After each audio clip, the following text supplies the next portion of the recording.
y a 2500 ans, un homme quitta son palais, sa femme, son enfant, pas par lâcheté, pas par folie, mais parce qu'il avait vu quelque chose que personne dans son entourage ne voulait regarder en face, la souffrance humaine.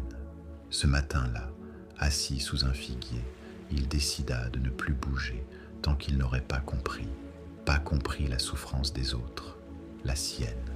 Et ce qu'il découvrit cette nuit-là, ce n'est pas une religion, ce n'est pas de la magie, c'est quelque chose que tu ressens peut-être toi aussi, sans jamais avoir les mots pour le nommer.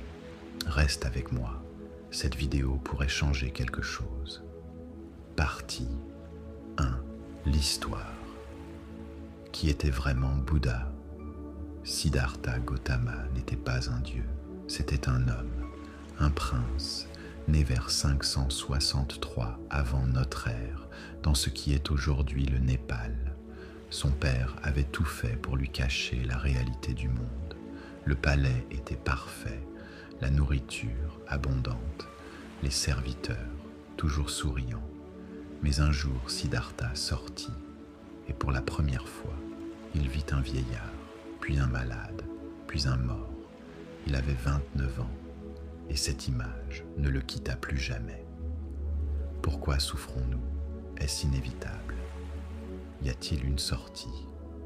Ces questions, tu les as peut-être toi aussi, les nuits où tu n'arrives pas à dormir, quand quelque chose ne va pas, mais que tu ne sais pas quoi, quand tout semble bien en surface. Et pourtant, Siddhartha quitta tout. Il passa des années à pratiquer les ascèses les plus extrêmes, à jeûner jusqu'à l'os, à soumettre son corps. Il voulait transcender la chair pour trouver la vérité, et puis il s'effondra. Une jeune femme du village lui apporta un bol de riz.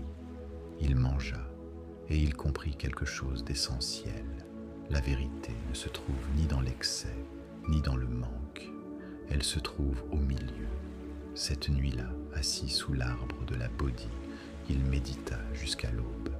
Et quand le soleil se leva, il était éveillé, Bouddha, ce qui signifie simplement l'éveillé. Partie 2. L'enseignement. Les 3 vérités que Bouddha a découvertes cette nuit-là. Bouddha ne revint pas les mains vides. Il avait compris 3 choses fondamentales sur la nature humaine. 3 vérités que personne ne nous apprend à l'école et qui pourtant expliquent presque tout. Première vérité, l'impermanence. Tout change, tout passe. Ta douleur d'aujourd'hui ne sera pas celle de demain. Ton bonheur non plus. Bouddha disait, tu ne peux pas te baigner 2 fois dans le même fleuve.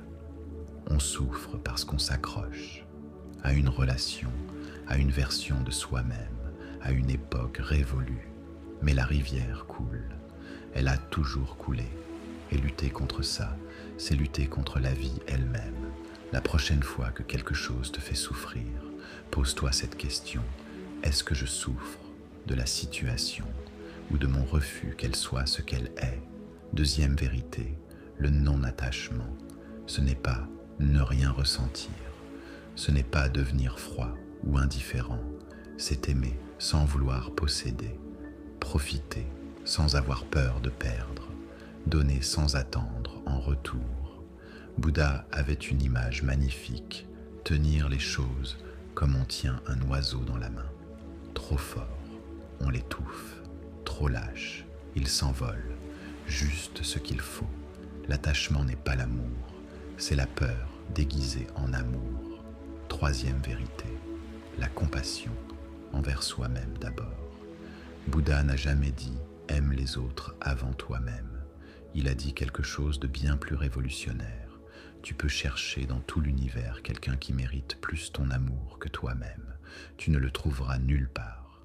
Pas de l'arrogance, de la fondation, parce qu'on ne peut pas donner ce qu'on n'a pas, parce qu'on ne peut pas aimer vraiment quand on se juge, se critique, se punit en permanence. La compassion commence ici, en toi. Partie 3. Pratique. Une méditation bouddhiste de 2 minutes pour lâcher prise. Je t'invite maintenant à expérimenter quelque chose, juste 2 minutes, une pratique directement issue des enseignements de Bouddha. Elle s'appelle la méditation Anapanasati. En pali, ça signifie simplement pleine conscience de la respiration. Installe-toi, ferme les yeux si tu le souhaites, prends une grande inspiration par le nez, expire doucement. Maintenant, observe simplement. Tu n'as pas à modifier ta respiration, juste la remarquer.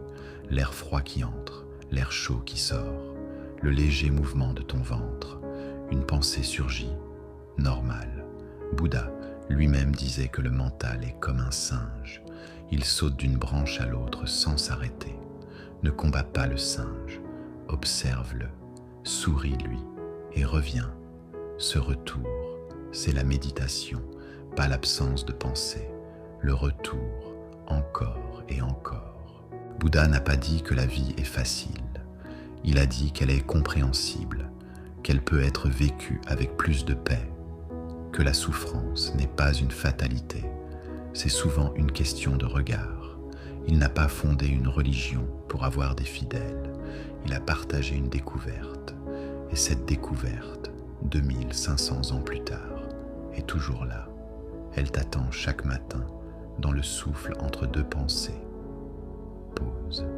Si cette vidéo t'a touché, laisse un commentaire, dis-moi, laquelle de ces 3 vérités te parle le plus en ce moment. Je lis tout, et si tu veux aller plus loin, la prochaine vidéo sera sur la méthode bouddhiste pour arrêter de ruminer. Abonne-toi pour ne pas la rater. Prends soin de toi